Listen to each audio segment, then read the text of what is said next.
मैं Rinku Kumar KPS academy history में आपका फिर से आवेदन करता हूँ। मैं सैयद वंश की वीडियो लेकर आया हूँ जो सैयद वंश का अंतिम शासक था, ठीक है, जिसका नाम है अलाउद्दीन आलम शाह। अलाउद्दीन आलम शाह कौन था?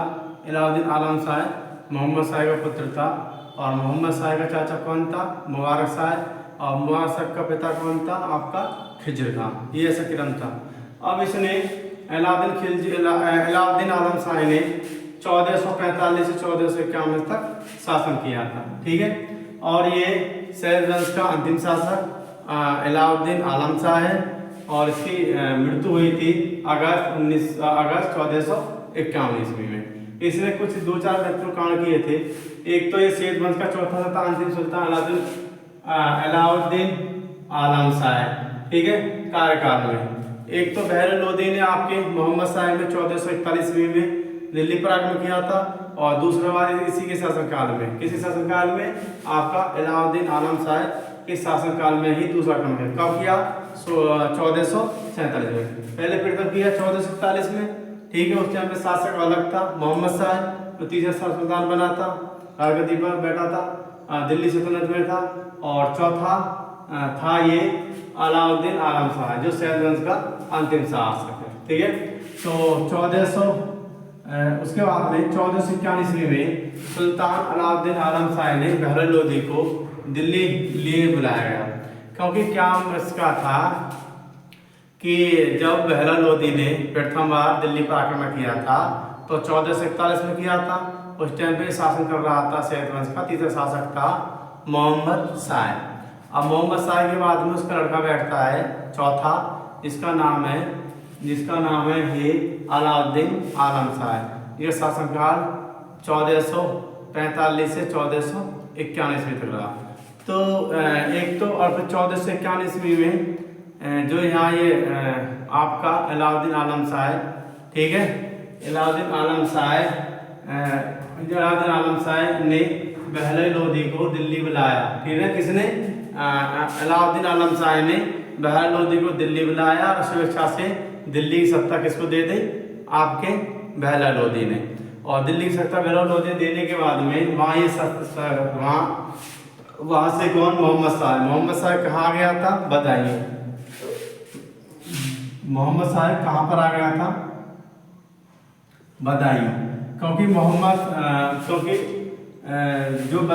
क्योंकि अलाउद्दीन आलम शाह, ठीक है, जो मोहम्मद शाह का पुत्र था, तो ये अपने स्वेच्छा से, अपने कोई दबाव या कोई आक्रमण नहीं, ये आपका बहर लोदी को दिल्ली बुलाता है, ठीक। कौन? आपका अलाउद्दीन आलम शाह दिल्ली बुलाता है और आपका दिल्ली बुलाने के बाद में, ठीक है, बहर लोदी को स्वेच्छा से सत्ता सौंप देता और कहता है कि दिल्ली की राजगद्दी पर आपका अधिकार है, दिल्ली की राजगद्दी पर आप शासन करें। और ये खुद अलाउद्दीन आलम शाह खुद कहाँ पे आ गया था? बदायूं में ये जीवन यापन करता रहा। कौन? अलाउद्दीन आलम शाह। और जीवन करने के बाद में फिर उसी टाइम पे इसकी मृत्यु होती है, इसकी मोहम्मद आलम शाह की मृत्यु होती है 1474 ईस्वी में। कब? 1474 ईस्वी में इसकी मृत्यु हो जाती है। और मृत्यु कहाँ होती है? बदायूं में। और बहर लोदी ने अप्रैल 1451 में दिल्ली में लोदी वंश की सत्ता स्थापित थी। अब लोदी वंश की सत्ता कौन स्थापित कर रहा है? बहर लोदी। कब की थी? 1451 ईस्वी में। और इसमें कौन बनते हैं? क्वेश्चन नंबर 1 क्वेश्चन बनता है कि सैयद वंश का अंतिम शासक कौन था, ठीक, तो कौन था? अलाउद्दीन आलम शाह, एक क्वेश्चन। दूसरा क्वेश्चन बनता है कि अलाउद्दीन आलम शाह के शासनकाल में किसने दिल्ली पर आक्रमण किया था? तो किसने किया था? आपका बहर लोदी ने। कौन सा में किया था? 1447 में। प्रथम बार कब किया था? 1441 में, ठीक है। तो ये और आक्रमण किया था लेकिन संधि के साथ वापस लगा, संधि हुई थी, वापस से लगाया।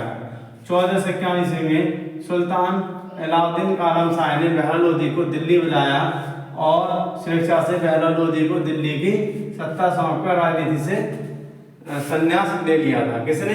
अलाउद्दीन आलम शाह ने। उसके बाद में क्या होता है कि इसी के साथ साथ भारत में तुर्की सत्ता समाप्त होती है, क्योंकि यहाँ से तुर्क की सत्ता, जो तुर्क लोग थे, सरदार थे, वो यहाँ से समाप्त हो जाते हैं। अब आगे जो वंश आता है आपका लोधी वंश, और लोधी वंश वे वो सर्कल होता है अफगान, जो अफगानी थे वो अरब सागर से आके यहाँ बच जाते हैं। तो इसलिए उसके सामने क्या हुआ कि बदायूं को मोहम्मद अलाउद्दीन आलम शाह ने, बदायूं आ गया, और बदायूं के बाद अपना सिंपल जीवन यहाँ पर व्यतीत करने लगा। और इसकी जो बदायूं में मृत्यु हो जाती है 1474 ईस्वी में। किसकी? अलाउद्दीन आलम शाह की मृत्यु होने के बाद में एक नया वंश, कब? अप्रैल 1491 में एक नया वंश चालू होता है दिल्ली सल्तनत काल में, जिसका नाम है लोधी वंश। इसका नाम है लोधी वंश। देख लें एक बार, सैयद वंश का चौथा तथा अंतिम सुल्तान अलाउद्दीन आलम शाह के कार्यकाल में बहलोल लोधी ने 1447 ईस्वी में दिल्ली पर आक्रमण किया था, ठीक है, लेकिन संधि के साथ वापिस लौट गया था। उसके बाद में 1451 ईस्वी में सुल्तान अलाउद्दीन आलम शाह ने बहलोल लोधी को दिल्ली बुलाया और स्वेच्छा से बहलोल लोधी को दिल्ली की सत्ता सौंपकर राजनीति से संन्यास ले लिया था। उसके बाद में संधि के साथ साथ भारत के तुर्क की सत्ता समाप्त हुई, ठीक है, क्योंकि तुर्क की सत्ता समाप्त हो जाती है इसके बाद में, और ये समाप्त हुई राजनीति से संन्यास लेने के बाद। अलाउद्दीन आलम शाह बदायूं जाकर रहने तथा बदायूं में ही 1474 ईस्वी में उसकी मृत्यु हो गई थी, ठीक है। और नई संस्थापक बहलोल लोधी ने अप्रैल 1451 ईस्वी में यहाँ की प्रशासन और अब सैनिक को हरा देता है। हराने के बाद में फिर लास्ट में कौन रहता है? बहलोल लोधी। और फिर आगे सैयद वंश के बाद में बहलोल लोधी की शुरुआत दिल्ली सल्तनत में जितना भी इतिहास है मैं आपको पूरा वीडियो देके बताऊंगा। NCERT बेस है, NCERT बेस के अनुसार ही सिंपल से पढ़ा रहा हूँ। और ये बदायूं में इसकी मृत्यु हो जाती है, और मृत्यु होने के बाद में अप्रैल 1491 में लोधी वंश दिल्ली की सिंहासन पर बैठ जाता है, ठीक है। KPS अकेडमी चैनल को सब्सक्राइब करें, लाइक करें, बेल आइकन प्रेस करें और बेल आइकन को पुश करें और अधिक से अधिक शेयर करें अपने यार दोस्तों के लिए, और पूरा वीडियो को देखना। धन्यवाद।